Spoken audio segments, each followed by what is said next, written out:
ಮನೆತನ ಗಾಂಧಿ ಮನೆತನ ಬಿಟ್ಟ ಮೇಲೆ ಪಿ ವಿ ನರಸಿಂಹರಾಯ್ ಈ ದೇಶದ ಪ್ರಧಾನಮಂತ್ರಿಗಳಾದ.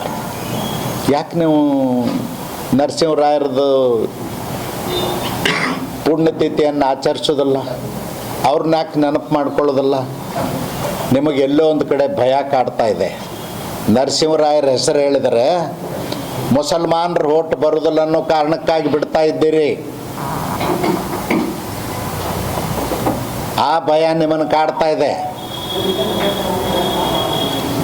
ಇನ್ನೊಂದು, ಯು ಪಿ ಎ ಗೌರ್ಮೆಂಟ್ನಲ್ಲಿ ಕಾಂಗ್ರೆಸ್ಸಿನ ಸಂಕಷ್ಟದ ಪರಿಸ್ಥಿತಿಯಲ್ಲಿ 10 ವರ್ಷ ಪ್ರಧಾನಮಂತ್ರಿ, ಯು ಪಿ ಎ ಗೌರ್ಮೆಂಟದ ಪ್ರಧಾನಮಂತ್ರಿ ಡಾಕ್ಟರ್ ಮನಮೋಹನ್ ಸಿಂಗ್. ಯಾಕೆ ಅವರು ಪ್ರಧಾನಮಂತ್ರಿ ಅಲ್ಲೇನು? 10 ವರ್ಷ ಮಾಡಿದ್ದಾರೆ ಕಷ್ಟ ಕಾಲದಲ್ಲಿ.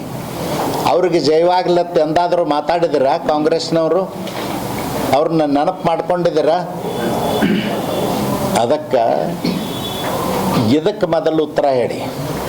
ದೇಶದಲ್ಲಿ ಡಾಕ್ಟರ್ ಬಾಬಾ ಸಾಹೇಬ್ ಅಂಬೇಡ್ಕರ್ ಬರೆದಂಥ ಸಂವಿಧಾನನೇ 146 ಕೋಟಿ ಜನರಿಗೆ ಧರ್ಮ ಗ್ರಂಥ ತಿಳ್ಕೊಂಡೇ ಬಿಟ್ಟಾರೆ ಎಲ್ಲರೂ. ಕಾಂಗ್ರೆಸ್ನವ್ರು ಅಷ್ಟೇ ಏನು ಹೇಳಬೇಕಾಗಿಲ್ಲ. ಯಾವ ಬಾಬಾ ಸಾಹೇಬ್ ಅಂಬೇಡ್ಕರ್ ಈ ದೇಶದಲ್ಲಿ ಶ್ರೇಷ್ಠವಾದಂಥ ಸಂವಿಧಾನ ಕೊಟ್ಟು ದೀನದಲಿತರಿಗಾಗಿ, ಅಸ್ಪೃಶ್ಯರಿಗಾಗಿ ಹೋರಾಟ ಮಾಡಿದಂಥವ್ರನ್ನ ಎಂದಾದ್ರೂ ನೆನಪು ಮಾಡ್ಕೊಳ್ತೀರಾ ನೀವು? ವೋಟ್ ಬ್ಯಾಂಕ್ ಬೇಕಾದಾಗ ಬಾಬಾ ಸಾಹೇಬ್ ಅಂಬೇಡ್ಕರ್, ಬಾಬಾ ಸಾಹೇಬ್ ಅಂಬೇಡ್ಕರ್ನ ನೆನೆಸ್ತಿರ್ಲಿಲ್ಲ ನೀವು. ಬಾಬಾ ಸಾಹೇಬ್ ಅಂಬೇಡ್ಕರ್ ಹೆಸರಿನಲ್ಲಿ ಓಟ್ ಅದ ಅಂತ ತಿಳ್ಕೊಂಡ್ರೆ ನೆನಪು ಮಾಡ್ತಾ ಇದ್ದೀರಿ, ಅವ್ರ ಜಯಂತಿಯನ್ನು ಆಚರಿಸ್ತೀರಿ. ಇರ್ದಿದ್ರೆ ಬಾಬಾ ಸಾಹೇಬ್ರ ನೆನಪು ಕೂಡ ನಿಮ್ಗೆ ಆಗ್ತಿರ್ಲಿಲ್ಲ ಕಾಂಗ್ರೆಸ್ನವ್ರು. ಇನ್ನೊಂದು, ಕಾಂಗ್ರೆಸ್ ನಾಯಕರಿಗೆ ಬಾಯಿ ಚಪ್ಪಲಾಗಿಬಿಟ್ಟದ. ಅತ್ಯಂತ ಹಿಂದುಳಿದ ವರ್ಗಕ್ಕೆ ಸೇರಿದಂಥ ಈ ದೇಶದ ಪ್ರಧಾನಿ ನರೇಂದ್ರ ಮೋದಿಜಿಯವರು 12 ವರ್ಷಗಳ ಕಾಲ ಈ ದೇಶದ ಪ್ರಧಾನಮಂತ್ರಿಯಾಗಿ, 13 ವರ್ಷಗಳ ಕಾಲ ಗುಜರಾತಿನ ಮುಖ್ಯಮಂತ್ರಿಯಾಗಿ, 25 ವರ್ಷಗಳ ಕಾಲ ಒಂದೇ ಒಂದು ಆಪಾದನೆ ಇಲ್ಲದೆ, ಒಂದೇ ಒಂದು ಕಳಂಕ ಇಲ್ಲದೇ ದೇಶದಲ್ಲಿ ಸಂವಿಧಾನಿಕ ಹುದ್ದೆಯಲ್ಲಿದ್ದಾರೆ. ಅವ್ರ ಬಗ್ಗೆ ನೀವು ಮಾತನಾಡ್ತಕ್ಕಂಥದ್ದು ಉದ್ದೇಶ ಏನು?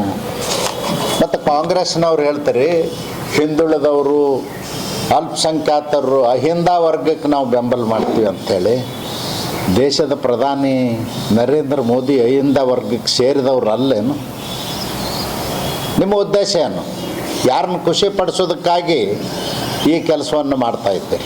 ಸೋನಿಯಾ ಗಾಂಧಿಯವ್ರನ್ನ ಖುಷಿ ಪಡಿಸ್ಲಿಕ್ಕೆ, ರಾಹುಲ್ ಗಾಂಧಿಯವ್ರನ್ನ ಖುಷಿ ಪಡಿಸ್ಲಿಕ್ಕೆ, ಪ್ರಿಯಾಂಕಾ ಗಾಂಧಿಯವ್ರನ್ನ ಖುಷಿ ಪಡಿಸ್ಲಿಕ್ಕೆ, ಯಾತಕ್ಕಾಗಿ ಮಾಡ್ತಾ ಇದ್ದೀರಿ? ನಿಮ್ಮ ಉದ್ದೇಶ ಅವ್ರನ್ನ ಖುಷಿ ಪಡಿಸಿ ನೀವು ಅಧಿಕಾರ ಪಡ್ಕೊಳ್ಳೋದಕ್ಕಾಗಿ ಮಾಡ್ತಾ ಇದ್ದೀರಿ. ನಿಮಗೆ ಒಂದು ಮಾತನ್ನು ಹೇಳಲಿಕ್ಕೆ ಬಯಸ್ತೀನಿ, ಈ ಜನ್ಮದಲ್ಲಿ ರಾಹುಲ್ ಗಾಂಧಿನ ಪ್ರಧಾನಮಂತ್ರಿ ಮಾಡಲಿಕ್ಕೆ ನಿಮಗೆ ಯಾರಿಂದನೂ ಸಾಧ್ಯ ಇಲ್ಲ. ಈ ದೇಶದ ಜನ ರಿಜೆಕ್ಟ್ ಮಾಡಿಬಿಟ್ಟಾರೆ ರಾಹುಲ್ ಗಾಂಧಿಯವ್ರನ್ನ. Rejected goods.